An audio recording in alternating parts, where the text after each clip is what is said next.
All right, today is Tuesday, 8 January 2008. See, I didn't blow it again. And this is the post-show show. We're going to wrap up all the stuff that we talked about here today, and then we're going to get to some of the things that we didn't get to. First, we have a call left over, so we'll take that first. Jerry in Illinois. Jerry, you're the first caller on the post-show show, buddy. Hey, I wish I could hear it, though. I'm driving down the road in a 5 mile to the gallon big truck. Well, thanks for the horn. What's up? Oh, just a question. I was talking to the wife about it, and she actually brought it up. With Ron Paul and Duncan Hunter, what is Fox News, or actually more specifically, the Republican Party afraid of? The two candidates that actually could be considered true conservatives don't seem to be getting a voice. It's like they're afraid, I don't know, they might actually win.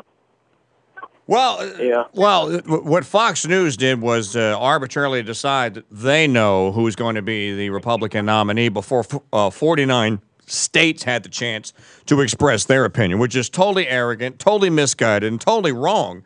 As Congressman Hunter pointed out, he's got a delegate. Giuliani didn't have any. Congressman Paul got 10% of the vote, beating Giuliani in Iowa. He's going to beat Giuliani today in New Hampshire. He should have been part of that. So what they did was just wrong. It's like I said, you have the liberal media and you have the conservative liberal media. But to be fair to the Republican Party of New Hampshire told Fox News to go eat it. Yeah. They withdrew their support. They didn't want to be mentioned. They didn't want to be affiliated with it. When they dumped Hunter and Paul, the Republican Party of New Hampshire said, this is not on us. This is not what we wanted. It's not fair, and we don't want anything to do with it. So it wasn't like it was a sanctioned event or anything. That was just Fox News, as Bill O'Reilly would say, bloviating on what they thought. Oh, all right, because, like I said, like I was talking with my wife, you got Mitt Romney, a Republican governor from Massachusetts. I don't know if you can tell, I'm originally from New England, and how does a Republican get elected governor of Massachusetts? They got Huckabee, who's a tax and spend, might as well be a Democrat. Like I said, the two real conservatives, the ones we've been wanting to hear the most about, they didn't get a voice on there. It's like Fox News has become CNN Light.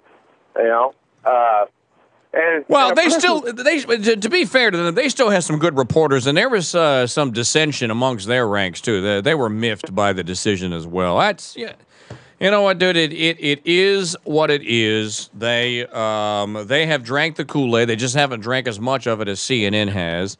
Thankfully. Yeah, but I don't think you should bail on them anyways. They still present a more fair and balanced product, by and large, than CNN does, but that's just an outrage. And the fair and balanced ought to have a little black eye on it over it now for what they did to Congressman Paul and Hunter. But I'm glad you called. You were the first up on the post-show show. You get to make internet radio history, sir. Yeah, now I get to talk to the old lady and you can let me get a dude number, right? There you go. All right. Well, just one personal request, though. What's that?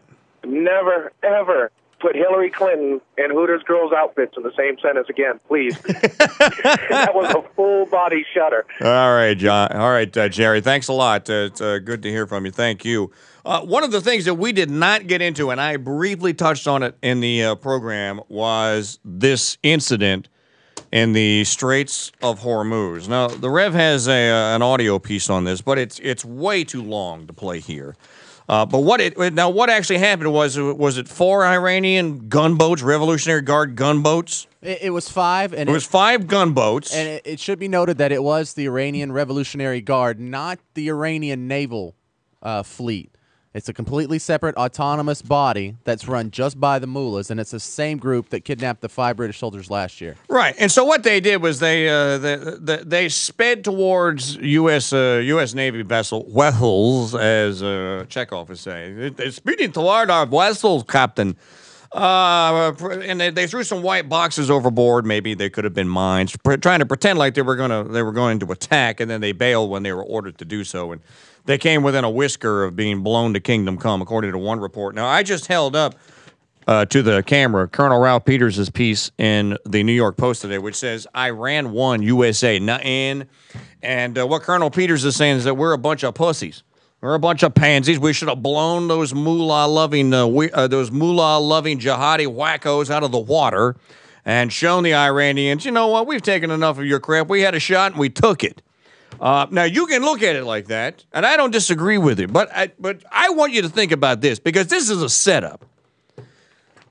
This does more for the price of Iranian oil than it does anything. This is all about oil. This is about the mullah saying, ooh, we can get $120 for a barrel. There's a great conflict in Strait of Hormuz. Which is why I said, erudite, commonsensical people, especially those running for president, ought to be saying, you know what, we have got to guard against this. Whatever we have to do to extract, we have an oil-based economy here. Let's just face it. Stop denying it. Stop hugging the tree and drinking the Al Gore Kool-Aid. We have an oil-based economy here. That's the way it works. We have oil here that we have chosen to not extricate from the ground.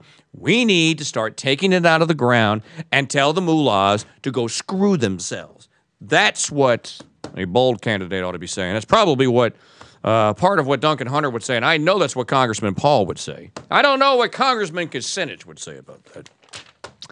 So I wanted to go over that today. We did a lot of campaign coverage earlier in the program on the New Hampshire primary. We'll have much more tonight.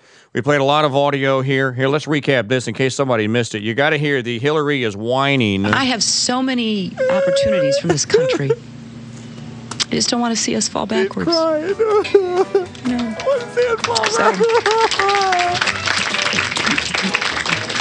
You can hear the... You know, this is very personal for me. It's not just political. It's not just public. Stop I the see digital what's happening. media fire. What do you mean it's not? No, you can let Big Girls Don't Cry play. What do you mean it's not political? It's personal. It's not political. Of course it's political. You're running for political office, ma'am. Oh, I love the strains of the Hillary I'm crying montage. So we covered that. One other thing that I did not get to today, and this is something that is, you're going to hear this for the next months. You're going to hear this. Oh, how great B. Hussein Obama is. Whoa, what a candidate. He's inspiring. And he's this. Why? I just want to vote for someone that makes me dream, that I have romance with. This is not how you elect a president. Number one. And number two here, this is the ultimate. This is the ultimate end result, crowning masterpiece of white guilt. It doesn't get any better than this. There's a bunch of white people running around out there going like, oh, Obama. Oh, God, what a candidate. Just expressing that white guilt and just trying to atone for the past. And you're going to hear that nonstop. So we'll have more election results tomorrow. We'll be on with Cam and Company tonight. This will conclude this post-show show. There was any major audio that I didn't get to that we should put on the post-show show? The one funny thing was when he whipped out the word change 6 times in 15 seconds. Oh, you've got the Obama change montage. This isn't a montage. I did no editing to this. He didn't even have to edit this. So go ahead, roll the Obama change cut. We were talking about change when I announced. We talked about change when we were down. We've talked about change when we were up. And this change thing must be catching on because everybody's now talking about change. Everybody's all about change. That's, we can almost play the game and play it with change. We'll just call it the change game. How many times is Hillary going to say change in the next 28-second soundbite? We ought to do that tomorrow. Be looking for that on tomorrow's show. So that concludes today's post-show for all our 24/7 Backstage Pass subscribers. We will see you right here tomorrow. Same dude website, same dude time. Adios, muchachos.